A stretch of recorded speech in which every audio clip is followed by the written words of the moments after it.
Listo, gracias. Buenas tardes, los saluda Oscar Figari. Hoy día continuamos viendo el tema de organización y constitución de empresas.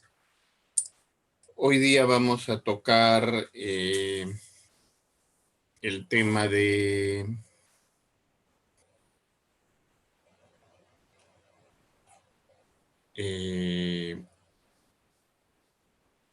la ley, o sea, el código tributario, el régimen MIPE tributario y el régimen general de impuesto a la renta. Entonces, ¿por qué toco el tema del código tributario? Así como ayer hablé un poquito, hace poco tiempo, pero hablamos sobre la Ley General de Sociedades. Vamos a hacer algunas menciones del código tributario, porque este código tributario es el que al final nos va a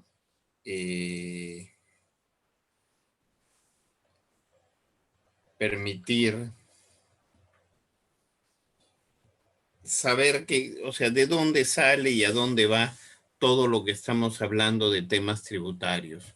O sea, la tributación es, si bien es fácil, porque es fácil y es manejable, ok, pero el tema es de que esa tributación, si no la manejamos de manera correcta, puede ser observada. Y si es observada, como les dije en unas clases pasadas, por esas costumbres que hay en el país, todo el mundo asume de que hubo una idea de hacer las cosas a la mala y nos pueden hasta sancionar. Entonces, revisando, así como revisamos cada día en el tema de las sociedades, en el tema tributario, ayer hemos visto el nuevo RUS, el régimen especial con sus características, y hoy día vamos a ver los otros dos regímenes, pero también vamos a hablar un poco sobre el Código Tributario y el Sistema Tributario Nacional. ¿Ok?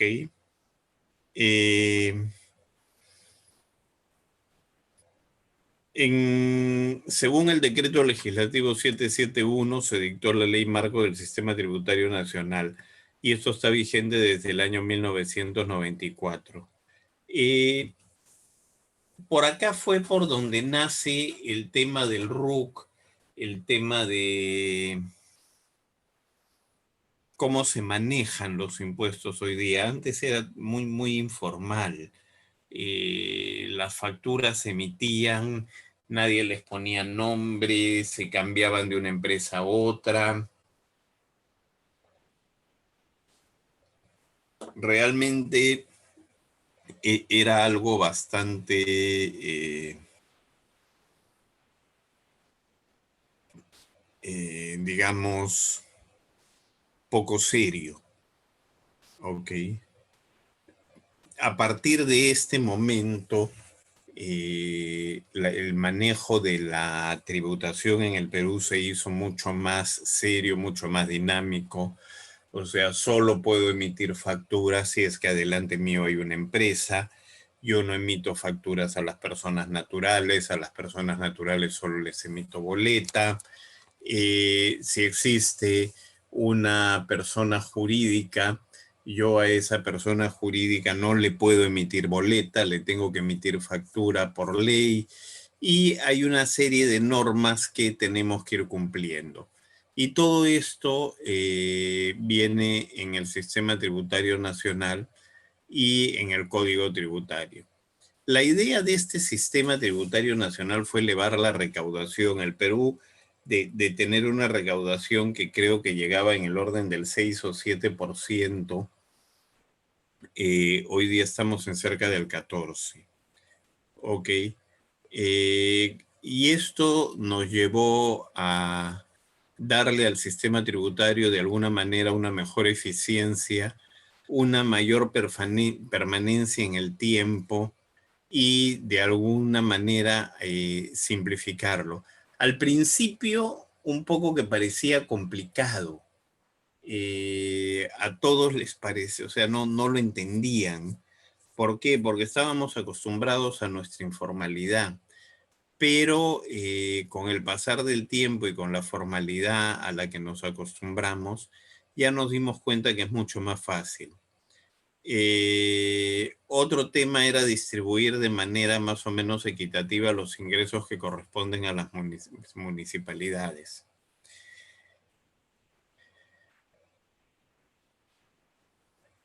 El código tributario, que es el eje sobre el cual gira el sistema tributario nacional, y giran alrededor de él porque las normas se aplican a los distintos tributos. De una manera muy sinóptica, el sistema tributario nacional puede esquematizarse de la siguiente manera, y vamos a ver acá un organigrama de él. Nosotros tenemos el sistema tributario nacional, el código tributario y los tributos, ¿ok? Y todo esto genera para el gobierno central el impuesto a la renta, el impuesto general a las ventas, los impuestos selectivos al consumo, y de ahí vienen ya los modelos, el régimen único simplificado, el impuesto especial a la minería, las aportaciones al Seguro Social de Salud. ¿Por qué? Porque las aportaciones a salud se las pasó a que las cobre SUNAT para evitar evasión. Ok, igual, SUNAT cobra lo de ONP, cobra los derechos arancelarios, las regalías mineras, los gravámenes especiales a la minería y las tasas de prestación de servicio. Por otro lado, tenemos los gobiernos locales con el impuesto al predial, impuesto a la alcabala, a los juegos, a las apuestas y al patrimonio vehicular. Y los que son para otros fines son las contribuciones a Senati y Sensico. Ahora, en este tema de la tributación, así como hay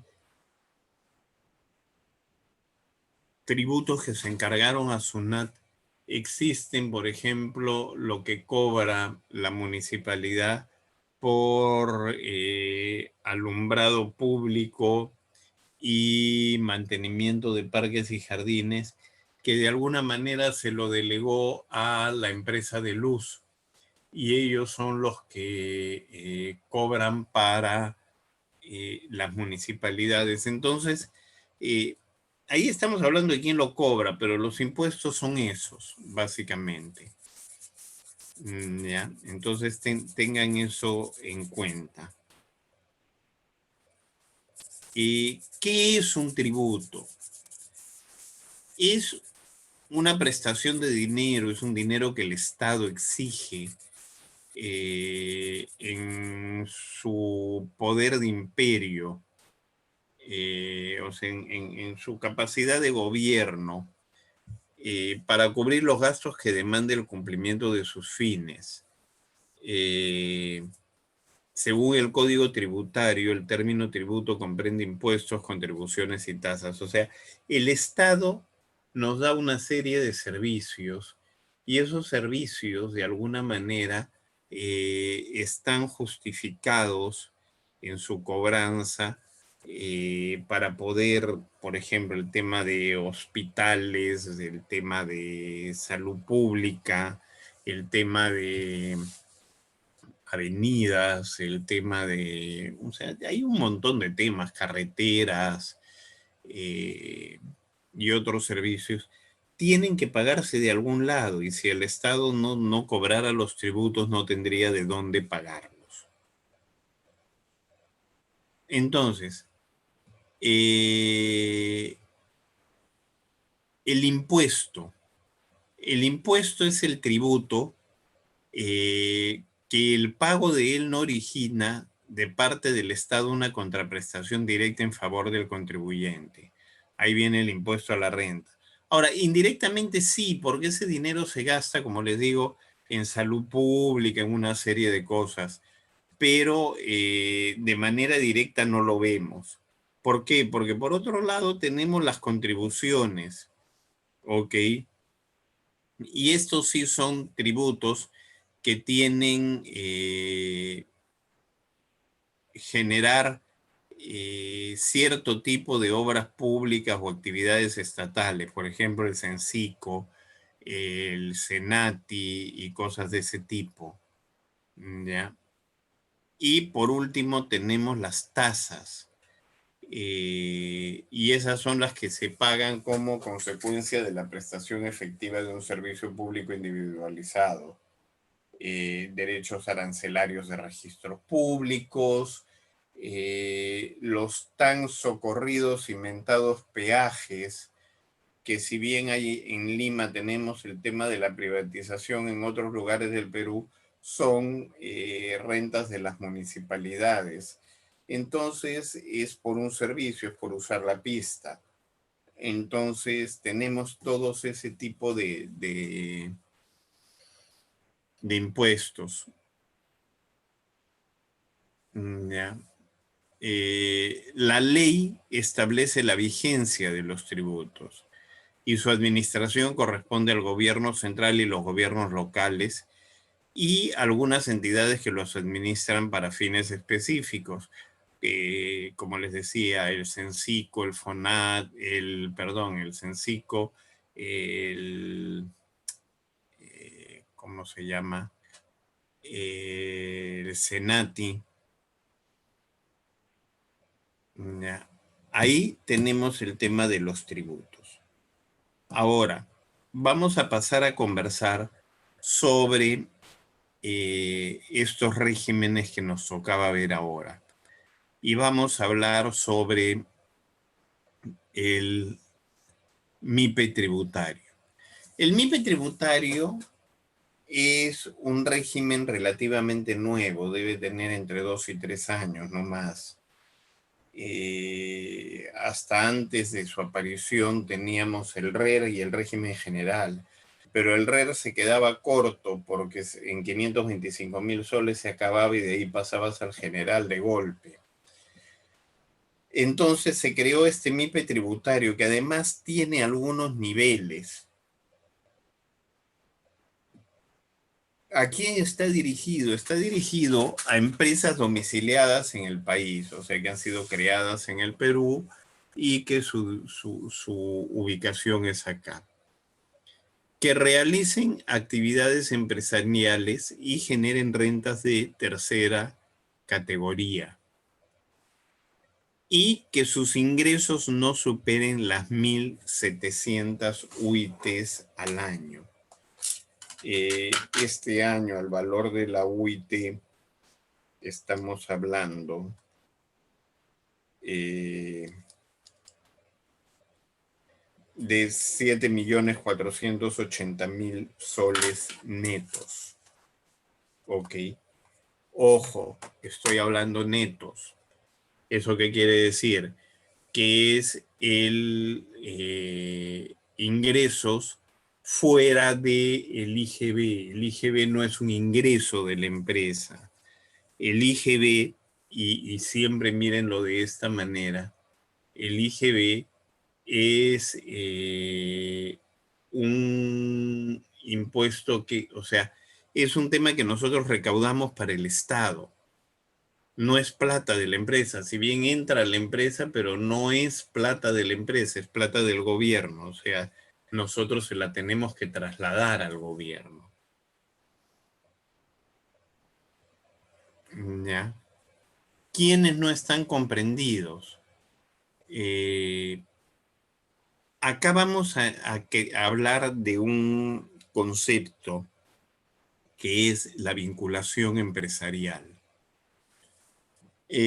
Cuando uno pasa, creo que es del 20% de participación en una empresa, uno empieza a generar lo que es vinculación empresarial.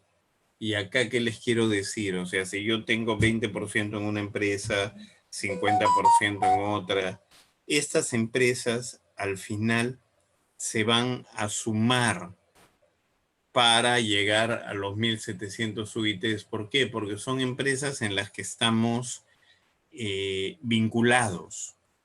O sea, lo que representa es que no me permite crear un montón de empresitas y que estas empresitas no lleguen a las 1.700 UITs y entonces me mantengo en el régimen MIPE tributario. No, si yo creo empresas, todas las empresas que yo creo van a sumarse y eso es lo que va a pasar. Entonces hay que tener cuidado. Otras empresas que no entran al MIPE tributario son las sucursales, agencias o cualquier otro establecimiento permanente de empresas constituidas en el exterior. Y lo que hemos dicho, aquellas empresas que sus ingresos netos anuales superiores a los 1.700 UITs en el ejercicio anterior. ¿Ok? Entonces, quienes sobrepasan los 1.700 UITs como empresas o como grupo empresarial ya no entran en el MIPE tributario. Quienes como empresas sobrepasan las 1.700 UITs no entran en el MIPE tributario. Gracias, Brian. Qué gusto que me hayas entendido. O sea, me da tranquilidad el comentario.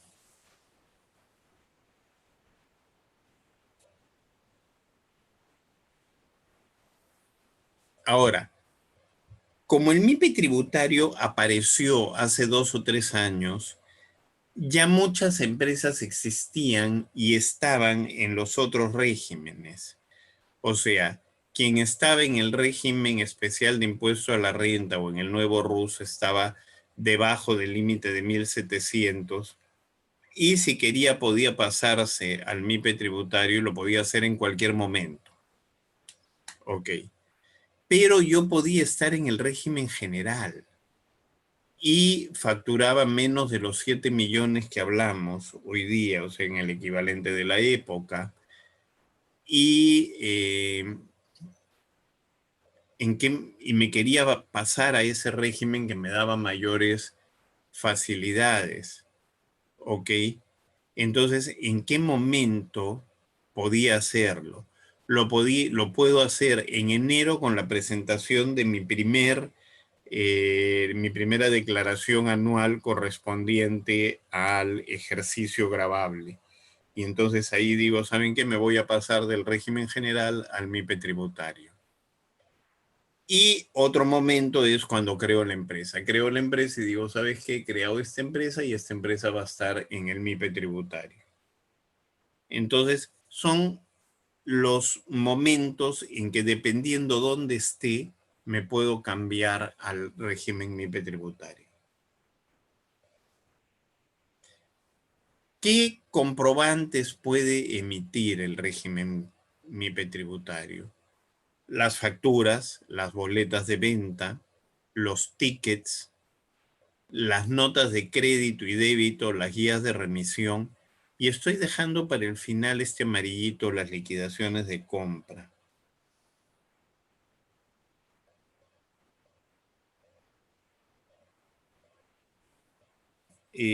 Marvin, te digo la verdad, yo sé que los videos están, yo se los paso a Camex, ellos los tienen. Es más, ellos están grabando la presentación y para verlo o revisarlo tienes que coordinar con ellos. Eso no lo manejo yo directamente. ¿Ok? Si vas a constituir una empresa de construcción, tienes que irte a uno de estos regímenes, o al MIPE tributario o al régimen general, dependiendo del tamaño de tu operación. El RER no acepta actividades de construcción. Ese es un primer comentario. Bueno, vamos a hablar de la liquidación de compra. La liquidación de compra, a ver, Marvin, estás formando SAC, pero SAC es la forma de sociedad. O sea, es una sociedad anónima cerrada. Una vez que tú has creado una SAC, tú vas a presentarte a la SUNAT y vas a pedir tu RUC. Y al pedir el RUC, tú vas a decir en qué régimen tributario vas a trabajar. ¿Ok? Entonces, lo que es conveniente es primero que determines cuáles van a ser tus ingresos aproximados, o sea, a cuánto vas a llegar. Y de alguna manera, ya por el tipo de operación y por el tamaño, yo sí te recomendaría que coordines con un contador para que él te asesore sobre el régimen tributario. ¿Por qué? Porque para empresas constructoras, como te dije, tiene que ser o MIPE tributario o régimen general. Son los dos únicos. Y depende de cuánto vas a vender. Y la verdad, en construcción es bien fácil pasar esos montos.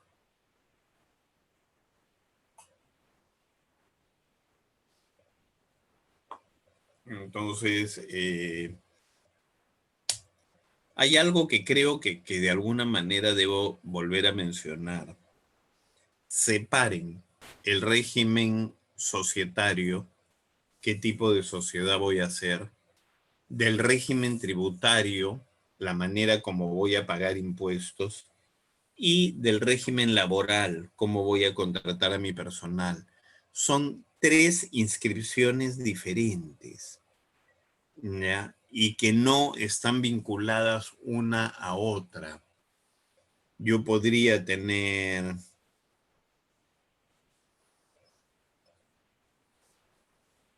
Ok, Marvin, pero si tus actividades van a ser de construcción, vinculadas al tema de construcción, no puedes ser RER, tienes que ser MIPE tributario mínimo. Una de las exclusiones del RER es actividades de construcción. Bueno, nos quedamos en el tema de la liquidación de compra. La liquidación de compra es, en un país como el que vivimos, existe mucha informalidad. Y entonces a veces yo tengo que comprarle a un informal.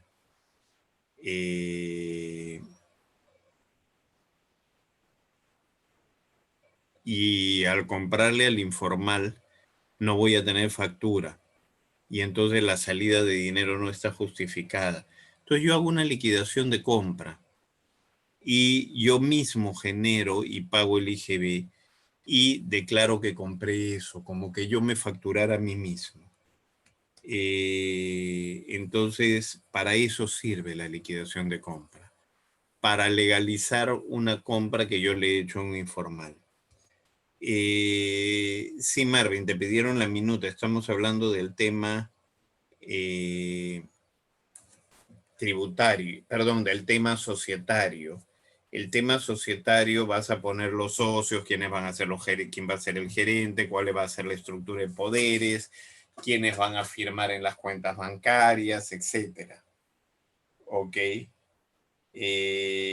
Puedes poner, según la SUNAT, hasta 3 rubros cuando vayas a sacar tu RUC.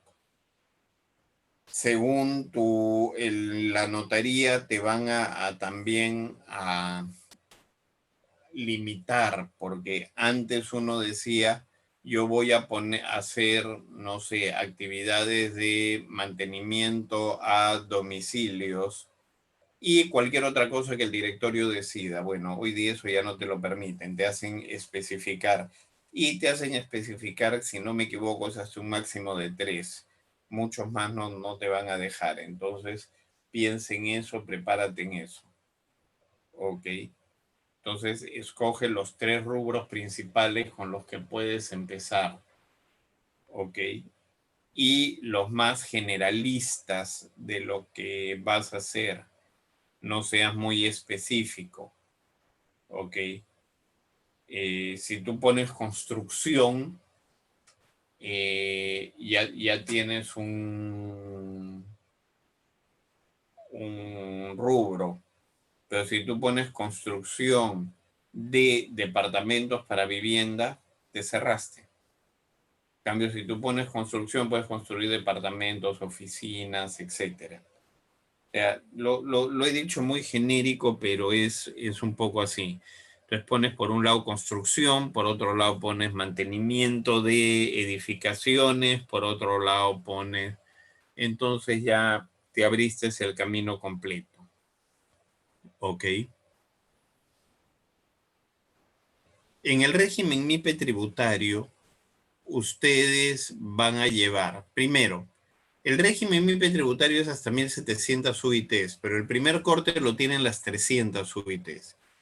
Si ustedes hacen hasta 300 UITs, van a llevar registro de ventas, registro de compras, un libro diario de formato simplificado. Si sus ingresos brutos son mayores de 300 UITs y no llegan a las 500 UITs, llevan registro de venta, registro de compras, libro diario y libro mayor. Ojo que ahorita estoy hablando de ingresos brutos, ya no estoy hablando de netos como hace un rato. Acá sí es con IGB y con todo.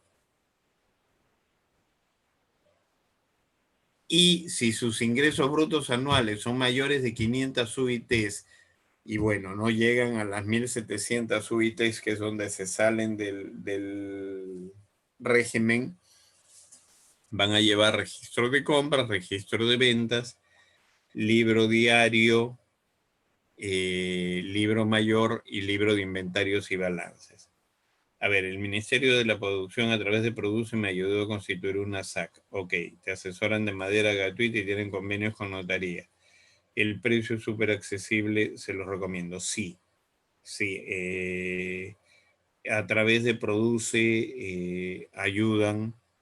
Normalmente tienen, como dice Ami, convenios y apoyos a la constitución de empresas. La verdad no sé cuánto te salió, pero se me ocurre que debe ser bastante menos de lo que sale en una notaría. Yo constituí una empresa hace un tiempo, hace un año, y en la notaría gasté como 700 soles. Ok, se me ocurre que a través de Produce debe ser algo como 250 o 300 soles. Se me ocurre. No sé si estoy en lo correcto.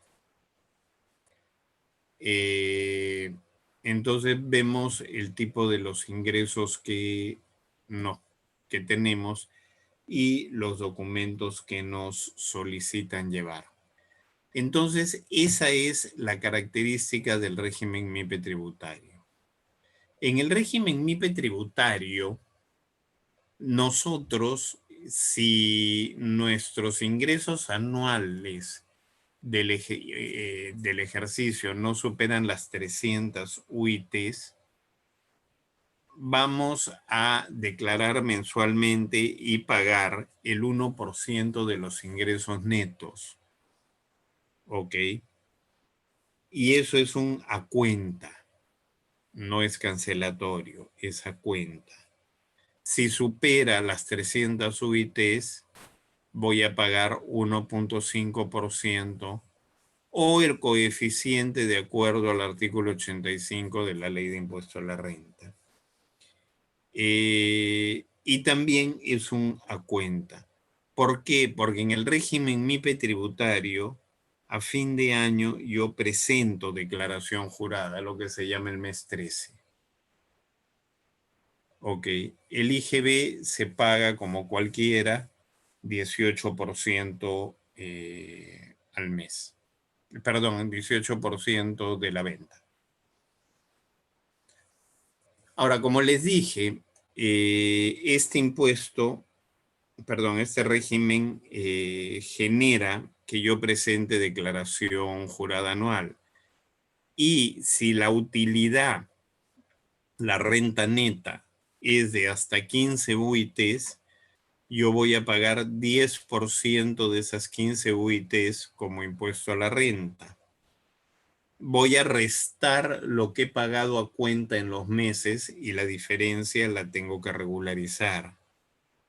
Si yo paso las 15 UITs por el exceso, voy a pagar 29.5% de impuesto a la renta. Ok, entonces tengan eso en cuenta.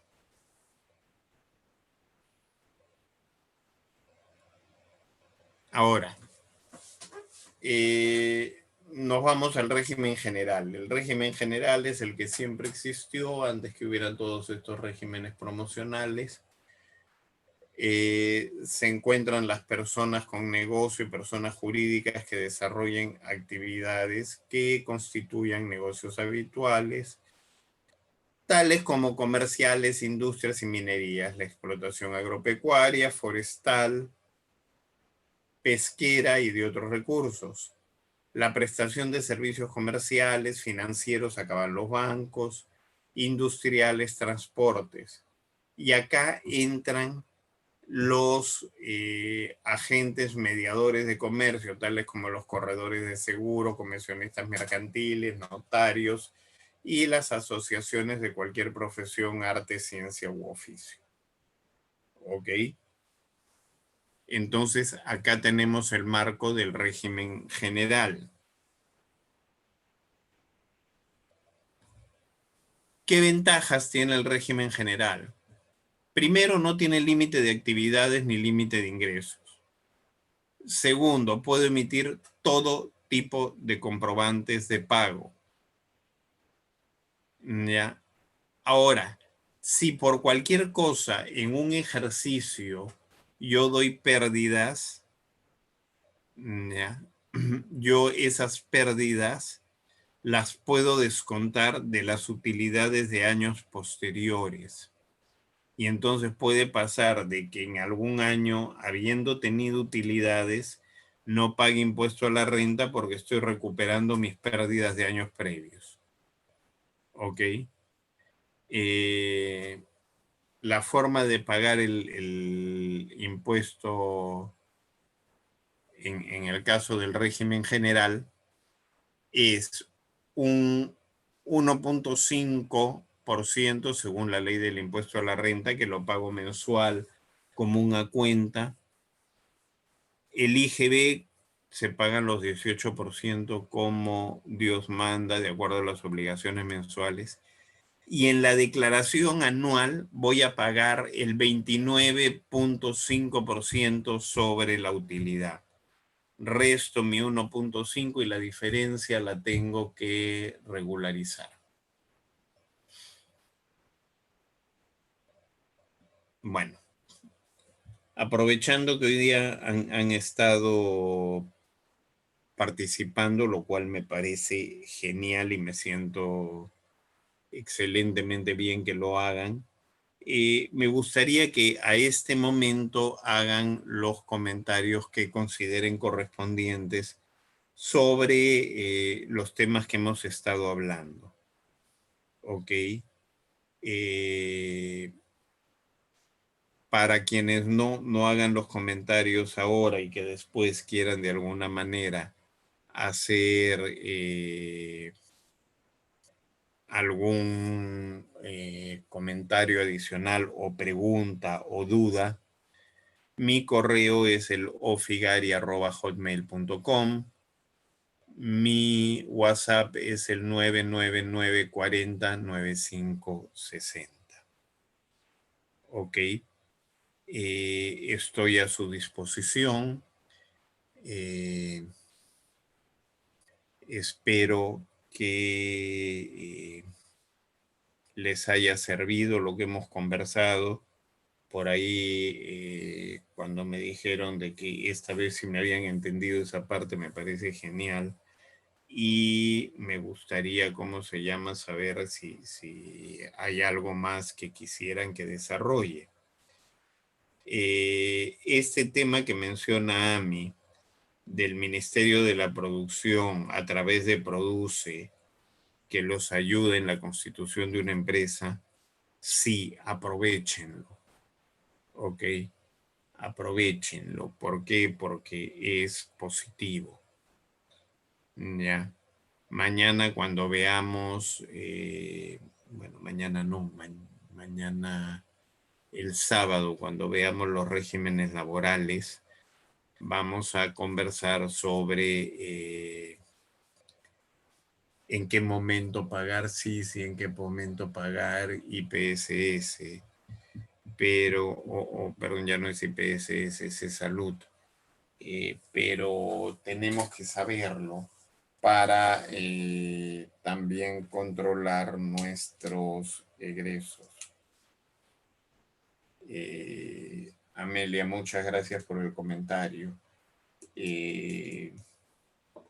Realmente sí, o sea, de alguna manera yo también agradezco a Camex porque permite llegar a todos ustedes con información que les va a permitir hacer empresa, que les permite ir aclarando algunos temas que muchas veces, sin ser complicados, generan dudas. Son temas muy, muy simples y generan dudas. Entonces, es importante que de alguna manera esto quede claro. Cuando constituí por primera vez una empresa hace muchos, muchos años, tuve la suerte que mi hermano mayor es abogado y justo estábamos constituyéndola juntos. Y hice todo el proceso a su lado. Y me aprendí el tema y después ya he constituido empresas sin ningún problema a título personal. Y ya no he necesitado esa asesoría y lo he hecho y no he tenido ningún problema. Por eso hay que perderle el miedo.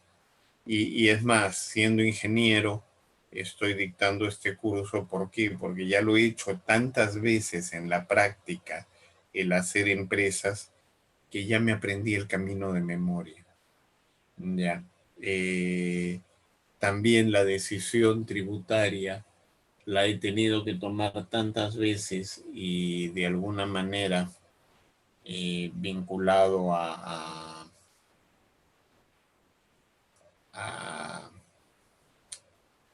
diversos modelos empresariales que también ya le tomé la práctica. Entonces, ese tipo de cosas son las que ustedes tienen que acostumbrarse y tienen que de alguna manera saber hacerlo sin miedo y con confianza. Bueno, si no tenemos más dudas, más preguntas, voy a entregar la sala para que el docente que siga pueda empezar a tiempo.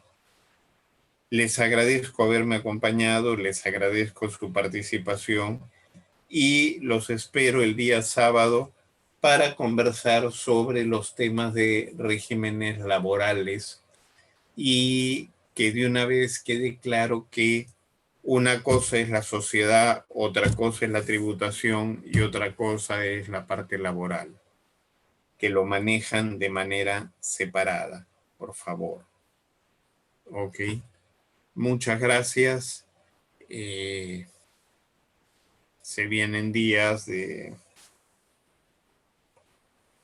realmente duros en la economía del Perú. Preparémonos para eso. De alguna manera por el tipo de empresas a las que estoy vinculado, no voy a hacer cuarentena. O sea, sí voy a hacer cuarentena en el sentido de que no me voy a andar paseando ni nada, nunca lo he hecho. O sea, yo termino mi oficina, me vengo a la casa y acá me quedo. Pero las empresas van a funcionar durante este periodo de cuarentena porque pertenecen al rubro alimenticio. Muchas gracias a todos y los espero el día sábado.